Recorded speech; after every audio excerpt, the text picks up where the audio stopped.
adelante el modo país, lo decíamos tras la pausa. Está con nosotros Gerardo Sotelo, diputado electo por el Partido Independiente. Vamos a hablar con él sobre varios temas, pero hay uno que se destaca en el arranque de esta jornada y es esa atención que está puesta en Venezuela sobre lo que pueda pasar. Da la sensación de que Nicolás Maduro va a asumir como presidente. Gerardo, buen día. Gracias por aceptar la invitación de venir. Gracias a ustedes por invitarme. Es un gusto, por supuesto, volver a esta casa siempre. Exactamente, sí, porque aparte, hasta no hace mucho, has estado al frente de esta casa. Pero parece que hiciera tanto Parece tiempo. que hiciera mucho, ¿no? Sí, fue hace 7 meses. Hasta hace 7 meses. Fuiste muy crítico con Nicolás Maduro. ¿Cómo estás observando la situación actual? Bueno, no me sorprende, yo fui crítico ya con Hugo Chávez. Esto viene ocurriendo de distinta manera y con distinta gravedad en Venezuela desde hace 10 años seguro. Pero es que el germen estaba en el comienzo. Aquel hombre que se paseaba por el centro de Caracas y decía, ¿qué hay allá? No, expropiese. Eso no es una república. Eso no es una república. Un presidente de una república democrática no procede de esa manera. Luego perdió unas elecciones en las cuales la oposición ganó la mayoría en el Parlamento y fue disuelta, llegado el momento. Es decir, es un régimen que no puede convivir con la oposición porque es un régimen, están implementando una revolución socialista y las revoluciones socialistas son incompatibles con la libertad. Lo fueron en todo el mundo, en todas las culturas. Llevamos 110 años experimentando este tipo de regímenes criminales. Lo fueron en Rusia, en Hungría, en Yugoslavia, en Vietnam, lo son hoy en China, en Cuba, en Venezuela. Tengamos presente todo esto porque después el ministro de Trabajo designado dice, y es honesto en reconocerlo, que él, como buen comunista, trabaja para construir el socialismo. Lo están construyendo en Venezuela. Bien, ahora la pregunta es, ¿cuál es la salida? Porque Nicolás Maduro va a asumir, si bien muchas naciones han repudiado esta situación, él va a estar al frente del poder. Es un camino extremadamente difícil porque el régimen se sostiene en el ejército, únicamente. Es un régimen que con todo a favor apenas superó el 30% de los votos. Es decir, por lo menos 7 de cada 10 venezolanos que viven en Venezuela están en contra y solo se sostiene por la complicidad de los generales que forman parte de un cártel de narcotráfico. Es decir, están explotando minas de manera ilegal y explotando el narcotráfico y eso es lo que mantiene, es el pacto de la mafia. El pacto que mantiene, por lo menos al generalato, a una parte del generalato, liderados por Padrino López, y no aceptan la entrega del poder, es justamente porque están vinculados, porque saben lo que les espera si lo entregan. Y como la oposición no está ensayando, y esperemos que no lo hagan y que no sea necesario hacerlo, otra vía que no sea la democrática, pues entonces tenemos a las Fuerzas Armadas de Venezuela y a las fuerzas policiales y a los colectivos reprimiendo a la población desarmada. La salida, si no se resquebraja la unidad militar, va a ser muy difícil y aún más dolorosa para el pueblo venezolano. Pero perdón, lo que está pasando en Venezuela lo vemos en el Uruguay, no tenemos que leer los portales de internet.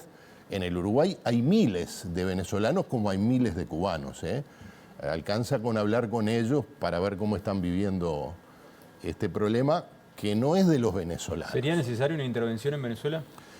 Bueno, no sé quién podría intervenir, no parece realista, sería un baño de sangre. Lo que está ocurriendo en Venezuela es una dictadura feroz. Hay más presos políticos en Venezuela que en Cuba y Nicaragua sumados, para tener una idea de la dimensión del problema. Lo que ocurre es que Venezuela es una sociedad, o fue una sociedad muy moderna, muy pujante y muy rica, con un sistema democrático, recuperada la democracia, hace ya muchas décadas, muy pujante, con problemas de todo tipo, problemas de corrupción, problemas de exclusión social, de pobreza, de discriminación, como ha tenido lamentablemente prácticamente todo el continente latinoamericano, que ha derivado en esto que es un régimen monstruoso. Además, como todo experimento socialista, con la gente sumida en la pobreza y en la escasez de todo tipo. O sea, represión y miseria. Y a nivel internacional, ¿faltan señales? ¿Por qué hay señales? Pero Lo no que son ocurre, suficientes. sí, faltan ¿Qué muchas sucede? señales. Si Maduro todavía está en el poder es porque Lula y Petro no han sido lo suficientemente enfáticos. Porque el gobierno español no ha sido pero lo Lula fue suficientemente... muy duro. No, pero- ser duro es otra cosa. Lula fue mucho más duro ¿Y que qué haría- Petro. ¿Qué ¿Qué esperarías tendría que hacer? de Lula, por ejemplo? ¿Cómo? ¿Qué esperarías de Lula? Y que se pronunciara claramente en contra del régimen, que dijera que siguen simulando Como lo hizo Boric. que esperan las actas, como hizo Boric. Boric, que es desde el punto de vista ideológico mucho más izquierdista o mucho más marxista, por decirlo de alguna manera, mucho más que Lula, dijo, yo soy de izquierda, esto es una dictadura. Lo que ocurre es que Chile no tiene ninguna atadura económica, no le debe nada, porque el poder que construyó Boric, que lo llevó a la presidencia, no tiene nada que ver con el Grupo de Puebla ni con el Foro de San Pablo. No se benefició del financiamiento de la época de oro del chavismo. Por lo tanto, es libre de decir lo que quiera. Petro no, y se lo recordó Diosdado Cabello, cuando hace unos meses Petro se intentaba desmascarar y dijo, pero qué curioso Petro, que vino a pedirnos apoyo para ser presidente. Entonces ahí está, en esa cosa. Y apareció además, no es que apareció, porque ya la complicidad del gobierno mexicano venía de la época de AMLO.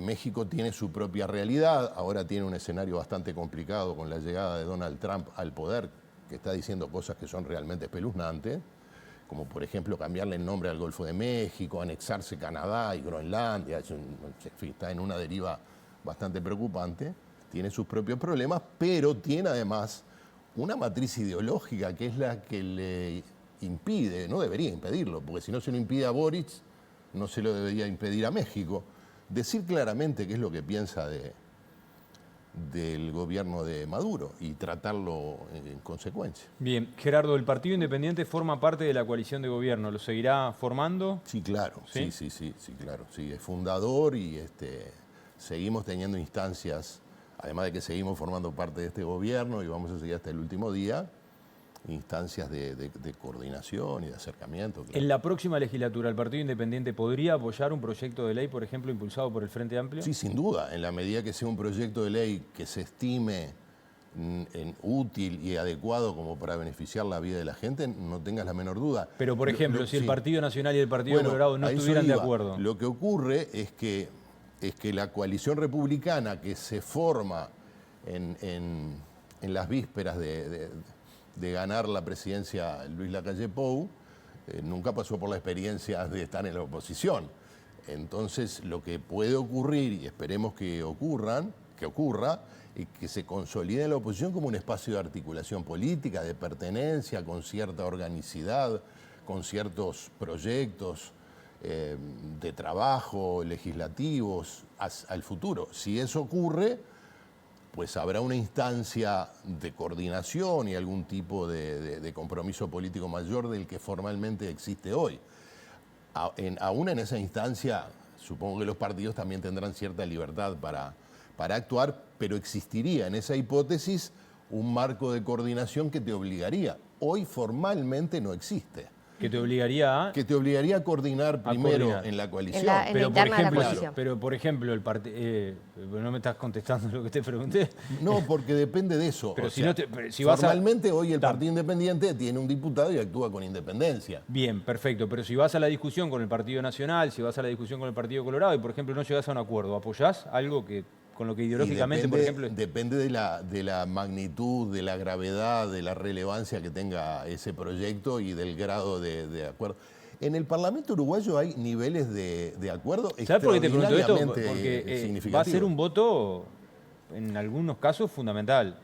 Sí, depende cómo se reparta las opiniones sobre cada proyecto en particular. Pero ya ha habido, lo digo porque lo anunció que iba a ocurrir, me reuní con el diputado electo Federico Preve del MPP por el proyecto de eutanasia. A propósito, voy a tener otras reuniones. Y precisamente, ¿con qué proyectos llegás al Parlamento? ¿Con qué agenda, digamos? ¿Qué temas querés impulsar? Para ser coherentes con su historia, con sus valores y con las promesas de campaña, tiene un fuerte compromiso con las políticas sociales, particularmente con la pobreza infantil. No solo tenemos un compromiso, tenemos proyectos, tenemos compañeros como Dardo Rodríguez, por ejemplo, con el cual vamos a seguir contando para impulsar esa agenda, pero también, y en el caso nuestro, tenemos en el entorno de nuestro equipo de bancada a un experto en seguridad pública, como es el licenciado Alejandro Vila. La seguridad es prioridad para la gente, por lo tanto es prioridad para nosotros. Lo va a ser seguramente, ya estamos viendo que lo es para el próximo gobierno también, y queremos tener nuestra propia voz, seguir de cerca el tema y, por qué no, hacer algunas propuestas en ese ¿Crees sentido. que pueden tener participación más fuerte de la que hayan tenido en el gobierno actual? ¿Ves alguna posibilidad no me por refiero allí? a participar en el gobierno, me refiero a que para mí como diputado del Partido Independiente, para el partido va a ser un tema prioritario, porque de verdad que es un tema, quizás una crítica que tendríamos que hacernos es que no le dimos en la campaña electoral la relevancia que tenía el tema de seguridad. No es que no hablamos del tema, porque fue uno de los ejes de nuestra campaña, pero quizás no le dimos el suficiente énfasis con relación a lo que es la preocupación de la gente. ¿Crees que la coalición Hemos hablado de este tema contigo, además. ¿Crees que la coalición no llegó al gobierno porque de alguna manera no encontró una solución? No, hasta este momento yo no tengo una respuesta de por qué no renovó el mandato. Hay varias pistas. Lo que es seguro es que más allá de que se avanzó, es decir, la situación de la violencia delictiva, por llamarlo de alguna manera, es relativamente mejor ahora que en marzo del 2020, no es lo suficientemente buena. La gente dijo claramente, lo dijo por distintas vías, lo dice cada vez que se le pregunta, siente que la seguridad es los problemas vinculados a la seguridad son el principal problema con mucha diferencia. Claro, pasa que ¿eso qué quiere decir? Lo que pasa es que, por ejemplo, sale el presidente y dice, no, bajaron las rapiñas, bajaron los hurtos, bajaron los arrebatos, bajó la vigilato. Bueno, pero Gerardo, es verdad. Bueno, pero hay, por ejemplo, homicidios muy violentos donde hay niños que han quedado involucrados. De hecho, tenemos una niña de tan solo 2 años que está internada en CTI con 7 impactos de bala en su cuerpo. Digo. Lo que pasa es que todo eso es consecuencia del tipo de delito, porque uno ve la niña baleada porque es lo más dramático, lo más trágico, en un entorno delictivo. Entonces, ¿qué ocurre con la...? ¿Te acordás cuando se empezó a hablar en la época que era ministra Daisy Tourné, de la sensación térmica? Y se discutía si es realidad, si es sensación térmica. Y es las dos cosas. Vos tenés un número que es una estadística y después tenés cómo la gente vive. Yo pongo este ejemplo, ¿no?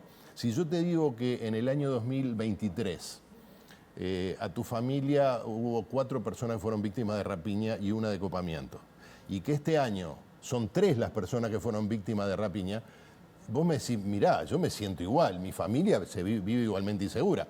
Bueno, claro, pero hubo un 25% de reducción. Las dos cosas son ciertas. Este gobierno tuvo mejores resultados en términos generales y en términos particulares también con respecto a la violencia delictiva, pero no fue suficiente. Y yo creo que más allá de que, bueno, a veces uno tiende, como parte de un gobierno, a reclamarle a la gente que reconozca más cosas de lo que la gente reconoce, que en el fondo la gente tiene todo el derecho, los televidentes, cualquiera de nosotros, tiene todo el derecho del mundo a reclamar más. Porque no es que esté reclamando que le dupliquen algo el superficial, sueldo. para nada. Claro, está reclamando lo básico, que es poder vivir tranquilo. Es decir, quiero ir y volver a trabajar, quiero que mi hija, mi esposa, mi madre, mi abuela o mi abuelo vayan y vuelvan a donde vayan sin tener problemas de seguridad. Eso, que es algo básico para la vida de cualquier persona, todavía en el Uruguay no se lo puedo asegurar adecuadamente. Hay muchas armas en poder de la delincuencia. ¿Cómo crees que se le podría buscar una solución a esa situación? Es que la delincuencia, los chicos malos se comportan como chicos malos. Se van, se arman, se organizan. Hacen... ¿Penas más duras? Pero es que las penas más duras, el problema de la cárcel es que a veces nos cuesta verlo en su dinámica, ¿no? Cuando vos mirás que tenemos ahora cerca de 17.000 presos, es decir, que aumenta de una manera brutal la cantidad de personas encarceladas, ¿sí? ¿Eso qué quiere decir? Que las fuerzas de seguridad y la justicia son bastante efectivas en cuanto a capturar a los malhechores y someterlos a la justicia. Después ahí es el problema. El problema aquí tenés Entonces ahí tenés dos problemas. ¿Para qué los encarcelás? Bueno, porque tienen que pagar así, bárbaro, sensacional. Pero para rehabilitarlos. Para rehabilitarlos, porque si tú no los rehabilitas cuando los tenés ahí, van a salir igual o peor. Si salen igual ya es suficiente, ya tenemos suficiente problema, pero quizás salgan peor. Es decir, los que entraron un poco malos van a salir peores. Si mirás para atrás, el cuadro es todavía más desafiante, porque todos los presos que tenemos en las cárceles, me refiero a los presos por delitos violentos, rapiñas, la rapiña es hurto con violencia, los hurtos, los arrebatos, los copamientos, los homicidios, son personas, son hombres, jóvenes, que se criaron en familias extremadamente pobres, en familias donde la violencia era la manera de vincularse con el otro, donde no existía la figura paterna, donde la madre hacía lo que podía, en general madres muy pobres también. Por lo tanto, el que se niegue a ver que detrás del fenómeno de la violencia delictiva hay un fenómeno social, le está mintiendo a la gente. O se equivoca o le está ocultando a la gente. Hay bastante consenso al respecto, ¿no? Claro. En esto de decir, bueno, parecería que ahora nos hemos puesto todo está alineado por ahí. Hay un enorme consenso en cuanto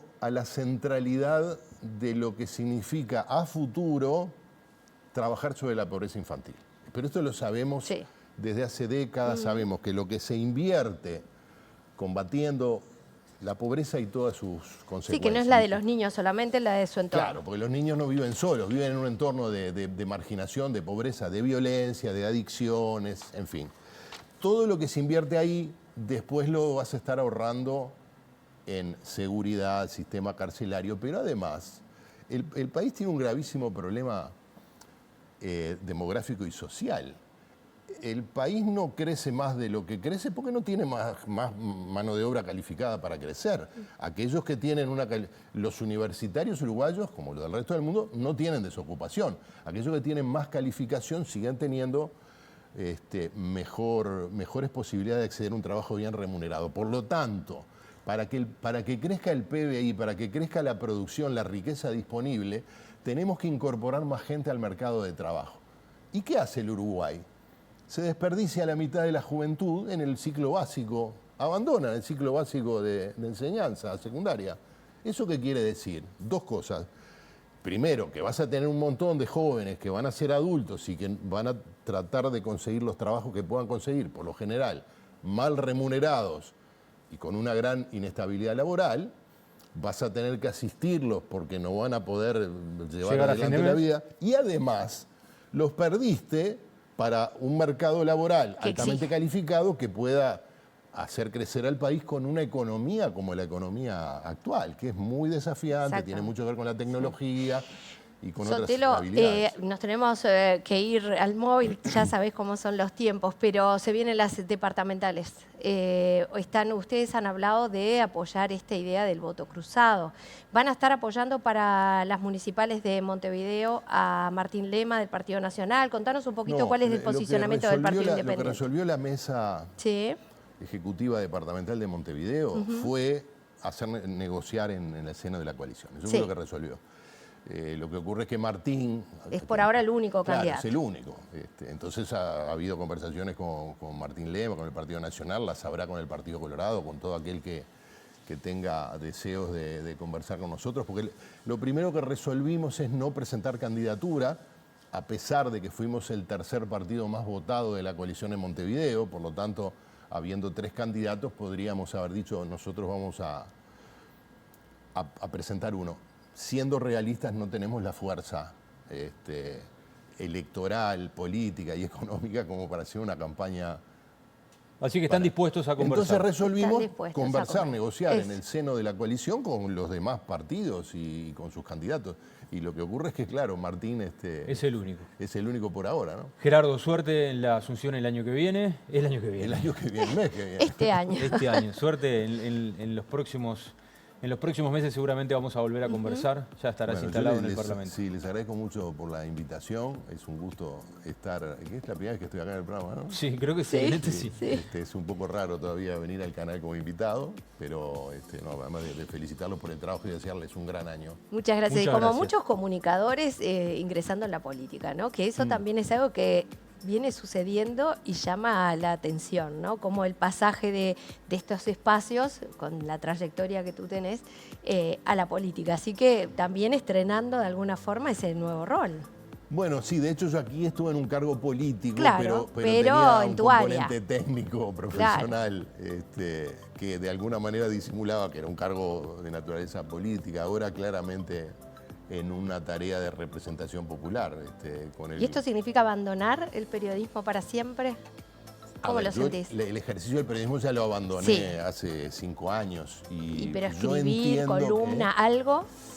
No está previsto, ¿No? pero estoy escribiendo, pero nada que ver con el periodismo. No, por ahora no. Lo que ocurre es que también a veces cuando tuiteo o publico cosas en redes sociales, lo hago como dirigente político y muchas veces como comunicador o periodista. Es decir, cuando no estás tratando un tema que te involucra como político, también tenés la mirada del periodista, es decir, tratás de buscar en fin, las distintas aristas, las distintas opiniones y tratar de que la gente esté un poquito más enterada o tenga más elementos para entender el mundo en el que vive, ¿no? Suerte, Gerardo. Gracias.